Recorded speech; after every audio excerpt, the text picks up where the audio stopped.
Nate, the defensive player of the year usually goes, by and large, to the person who either gets the most sacks or the most picks, right? Now, there's a good argument to be made, and it's usually on a team that made the playoffs. Okay. So there's an argument to be made for two of the guys that lead the league in interceptions, Xavier McKinney of the Packers and Kirby Joseph of the Lions, who each have 7 interceptions, and Kirby Joseph has a touchdown, returned one for the year.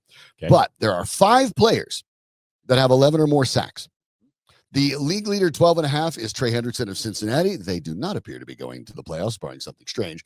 Danielle Hunter of the Texans has 12. He's been very good. TJ Watt, perennial contender, 11.5. Myles Garrett, 11. But tucked in there, tied with Watt, now Nik Bonitto at 11.5. Remarkable to think that Bonitto didn't even play starter number of snaps in the early parts of the year. And now, of course, he's turned into a terror. 11.5 sacks on the season. He also has an interception, which returned for a touchdown. He has a fumble recovery. The one yesterday was technically a fumble because the pass from Adonis Mitchell was a lateral.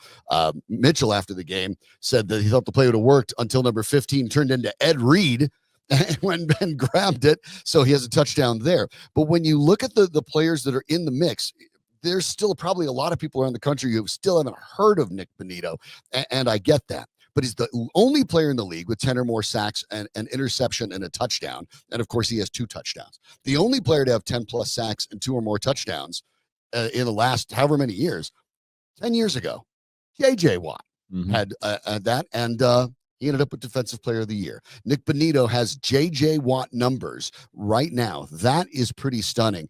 And the way he has played, obviously, you can talk about how energized the building got, but when he talked about it after the game, jumps the route, I suppose, the throwback to Richardson, but his description for the way he broke it down was pretty fascinating. And I'll get back into that in a minute because it has little to do with the idea of what we call instinct and more to do with a much more advanced process. But obviously for Bonitto, another tremendous game. He is becoming one of those guys where offensive coordinators scout the Broncos and say, we have to account for number 15 on every play. And it's not since Von Miller have they had a player like that. Yeah, it's nice to be able to sit back and say that you've got somebody that causes offensive coordinators to have a headache, because that is, that was Vaughn, as you just pointed out. And now you're back to having somebody that is causing that kind of havoc.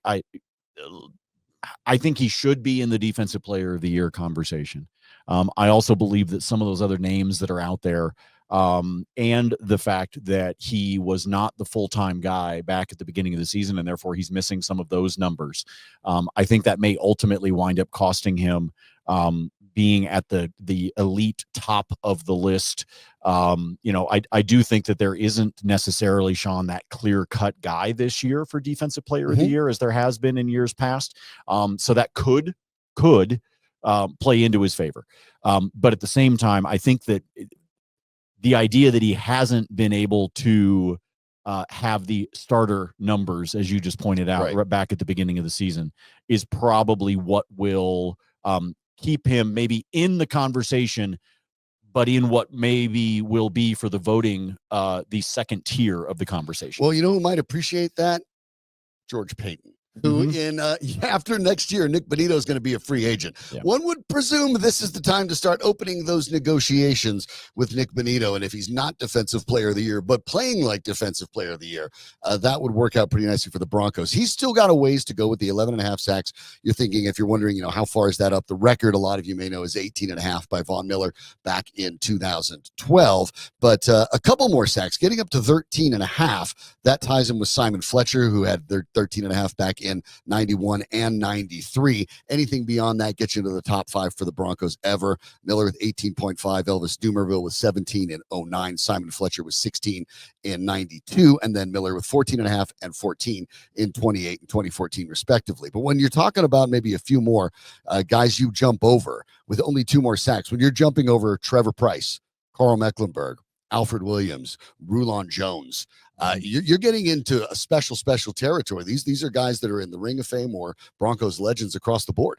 Yeah, you're getting into some rare air, and he talked about the fact that he was happy to join his favorite player. That was the words that he used when he talked about Von Miller. So, look, the beauty of the potential of the Player of the Year conversation for Nik Bonitto. The beauty of it is I don't care how hard voters and commentators and things try to avoid this. Recency bias is a hell of a drug. And if he continues to do this down the stretch at the end of the season, then that is what's going to be top of mind. And then I think you can start to make that argument of, well, okay, because of the starter snaps or things like that, like he didn't even have a sack in the first 2 games. Okay. He had like 2 tackles total in the first 2 games. That was it. Or maybe it was 3. But there were no sacks there. What he's done in the 11.5 sacks that he has on the season has happened over the course of the recency bias again that I bring up. The fact that if you go back and look overall at the 14 games that he has played, there's 3 out of those 14 where he does not have a sack. But 2 of those 3 were weeks 1 and week 2. And it was simply because of the snap count that he was out there for. Now he comes in, he steps up and he performs. And perhaps what you can see in terms of recency may be something that is on the voters' mind. I do think he's a little bit of a long shot. However, even the fact that we're talking about this is fun. Yeah, and you're right, because you talk about the first couple games without the sacks, and then ever since then, only 1 game without one. He gets a half sack yesterday, and it's only been 1. It was the very difficult to sack Lamar Jackson. Wasn't able to get him. Well, join the club. That's a lot of people can't grab Lamar Jackson, but it really has been a stunning run by Bonitto. And remember, it's to get an idea of how impactful it's really been. The Broncos, for the last couple of seasons, have been hoping that Baron Browning would get healthy, because Baron Browning was perceived to be the best of their edge guys, better than Jonathan Cooper, better than Bonitto. It was just a matter of getting him healthy. Well, Cooper continued to grind, and by the way, he's got 8 sacks again. Cooper's been an awfully effective player for the Broncos as well. But Cooper eventually pushed Browning out because of his consistency and ability to play. And then Bonitto's explosiveness pushed Browning right off the team. So that part is singularly impressive. Give credit, by the way, to the Broncos pass rush as a whole. John Franklin Myers was outstanding. You got a sack from Dondre Tillman. Malcolm Roach was really good. When they they put their ears back and went after Anthony Richardson, things were remarkable when you talk about the run. 49% of his drawbacks got pressure. On those, he completed 39% of his passes. Yeah, and the passer rating 24.1 under pressure. Yeah, those are the numbers that you expect out of Anthony Richardson. It's the reason why Colts fans are so frustrated in Indianapolis with what they've had from a quarterback play, is because when he does have that pressure, he does make mistakes, or he's forced to throw it out of bounds, or throw it awkwardly, and therefore his receivers aren't able to come up with it. So I think that there's the pressure that the defense continues to do, and that's why I say I think yesterday's game, as many faults as we can find. Bo Nix had a QBR of 15, y'all. Yeah. I mean, it's like there were a lot of faults in this game, but you know what matters? Scoreboard. And that scoreboard was influenced by special teams. I come back to this again. It was impacted by Marvin Mims, and it was impacted by the defense in obvious ways. So, when you force what is, for all intents and purposes, 3 interceptions in the game, when you have Mims with a spectacular run that sets up a short field, those are the kinds of things that I believe, like I'll use Mims, just Mims in general. Forget the interceptions that the team had. Just what Mims did in particular on that one return.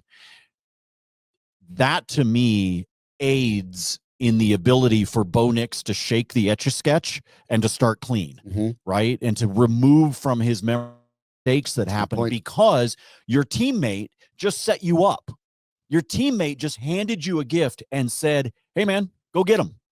And oh, by the way, you're going to do it on a short field, right? Like, those are the things that I think that play into what we have all been able to see, and what Sean Payton has been harping on for months about Bo Nix mentally, that little bit of swagger, that little bit of moxie, the steady heart rate, all those kinds of things that Bo has. But his teammates gave him gifts. They gave him the gift with the interception. That interception by Pat Surtain was nuts. The way he contorted himself. Travis Hunter-esque. That was crazy. Like, I know we're all talking about what Bonitto did in terms of the Ed Reed moment, right? Man, Pat was like Gumby catching that thing. Yeah. That was gorgeous. Phenomenal. Brandon Jones with another pick as Yep. well. He was really impactful in that game. But for Bonitto, after the game talked about how he kind of sniffed that play out. And I'm paraphrasing a bit. But he said he noticed the play was slow developing and realized something was off. Then you saw Richardson start to backpedal and basically took the educated guess and said, all right, I'm going to break on this, that either I'll tackle Richardson or see what happens. And yeah, you'll hear people talk about it and they'll say, you know, what great instincts. And here's the thing that I think that Bonitto and players get shortchanged for. Instincts are part of it, but that's not really instinct. Think about it. You see the snap. You realize the play is developing slower than expected. You realize, okay, that something's up. That's not instinct. That's processing. Yeah. You then scan around to see what's going on. You notice the quarterback starting to back off of the play after throwing the ball to the wide receiver. He's not holding his place. He's not going forward. So you realize something's off there. Then he realizes that Mr. Mitchell's not going forward, immediately breaks on Richardson by the time the ball is up in the air, and his eyes had to be wide as saucers, realizing if I get this, I'm gone. And so, yeah, you can say good instincts to break on the play, but it's not really instinct. That's processing. That's the ability to identify the play, to break down what is happening in real time, and then basically do the little probability matrix in your head and decide on the wisest course of action. Then to execute and pull it off is all another part of the equation. But when you talk about Nik Bonitto's growth, it is not just he's got good instincts and good speed and good bend and good leverage, except for the quarterback. What he's doing is smart football. It's processing, it's speed. And that's one of the reasons I think the season's been so impressive. Absolutely. There's just good things happening on this team right now, and it's a lot of fun. I'm excited to see what will happen by the time they get through a draft and an offseason and some free agency kinds of moments. I'm looking forward to what this team can carry forward out of this year, regardless of what happens from a postseason standpoint. Having 9 wins, boom, you got that monkey off your back. You stop having losing seasons. That was a big step forward. Having a quarterback that you know is going to be your quarterback for a while. Check that box as well. You found some talent in Nik Bonitto. You found what you have in Jonathan Cooper. You obviously already know what you have in Pat Surtain. And I know, you know, we unfortunately have had to been dealing with an injury, but you found something pretty damn cool with Riley Moss. So there are good things happening. I would like when Mims had that return yesterday, I was just like, man, I had to have been smiling ear to ear, because I was like, for crying out loud, we finally got some special teams here. Yeah. We finally have, like, you know, Will Lutz has been great, but you want to try to play that field position game. And I don't need Devin Hester, man. I really don't. I just need something that gives a gift to the quarterback every now and then. And right when this team needed it yesterday, Mims did it. Yeah. Big moments there. You have to win in all 3 phases, and when one of them isn't going that well, the other 2 have to step up. They did exactly that. We have an opportunity to break down a little bit with Troy Rank, of course, of the Denver Post. We'll have Nate back in a minute. We have 2 Monday Night Football games, so we'll have to break all those down as well. But Troy joins us, courtesy of the Post, and the host of the Broncos podcast with Troy Rank, a new one up there today with Parker Gabriel of the Post, breaking down a game that, Troy, you called a little bit greasy. Yeah, listen, you know, the Broncos would have lost this game over the last 8 years. So let's give them credit for winning the game when they played just absolutely brutal football offensively for 3 quarters. And they benefit, like we've talked about during these last 7-8 years, how it feels like they're cursed a little bit, like they sold their soul for Super Bowl 50. They got lucky yesterday. The Colts, Jonathan Taylor, that might be the dumbest play I've ever seen live in covering a game. You know, I didn't cover the Leon Lett game, but that might be the dumbest play I've ever seen for a guy who's going to go to Yale if he didn't go to Wisconsin. Everybody loves him. Smart guy. That was an absolutely embarrassing play. And then the throwback play, throwing it to a receiver who struggles to catch the ball all year, who then spends about 7-8 seconds trying to get a grip on a football before throwing it back to Richardson. That deserved a laugh track. I mean, these are 2 of the dumbest plays I've ever seen. And Shawn, as well as anyone, these are the kind of plays the Broncos would do, or they would never get any luck. Well, they got lucky yesterday. With those 2, and they made something out of it. And to your point, Bonitto showed amazing situational awareness. He's put himself firmly in Defensive Player of the Year conversation because he's on a really good defense that's on a team that's going to the playoffs. So he's in that conversation. It'd be weird because is he their best defensive player? I mean, most would probably tell you it's Pat Surtain, but, I mean, there's a chance by the end of the year it is Bonitto. He has 15 sacks, 2 touchdowns. So, but listen, they got to be better offensively. Bo went 10 games with 2 interceptions. He has 5 in his past 2 games. He knows he has to be better, and Sean Payton has got to resist the gravitational pull to drop back and pass so much. They got to get boring again. They got to get a little boring again, especially this Thursday in a rock fight against the Chargers. Yeah, I think that's an important note there. They're trying. You're exactly right, because our colleague Jeff Legwald at ESPN called their running game ornamental at best, which I thought you'd appreciate, because that's pretty much what it looks like. 18 carries for 49 yards for the running backs, only 2.7 per nobody. Not Jaleel McLaughlin, not Javonte Williams, not Audric Estime could get it done on the ground. And until they do, you're going to start seeing teams do a little bit what the Colts did, just back off, play zone, and force Bo Nix to beat them. And if they don't get the running game going, it's great they have a winning season. It's great they're likely going to make the playoffs. It's definitely going to be one and done if you can't do a lot better than what we saw against a Colts team that is not exactly a defensive juggernaut. Well, that was the surprise, is zone defense usually allows yourself to have boring completions, and they weren't there. And some of it's on drops, some of it's on routes. It wasn't all Bo. And the fact that the Colts came in ranked 31st against the run. And it just looked like there were no fits. Some of it's on the backs. There's no doubt, but obviously the line has to block better. And the fact that Bo Nix was their best runner again, that's how it was against Pittsburgh and Seattle. And you lose games like that. And again, it always sounds personal. It's not, but at some point you've got to give S a chance to be the starter. I mean, Javonte Williams is now at 16 yards on 18 carries over his last 3 games. I get it. He's really good in pass pro, and they have a rookie quarterback. But it's like the self-fulfilling prophecy of you run him on 1st and 2nd down, 1 yard, 2 yards, then you need him on pass pro because it's 3rd and 7.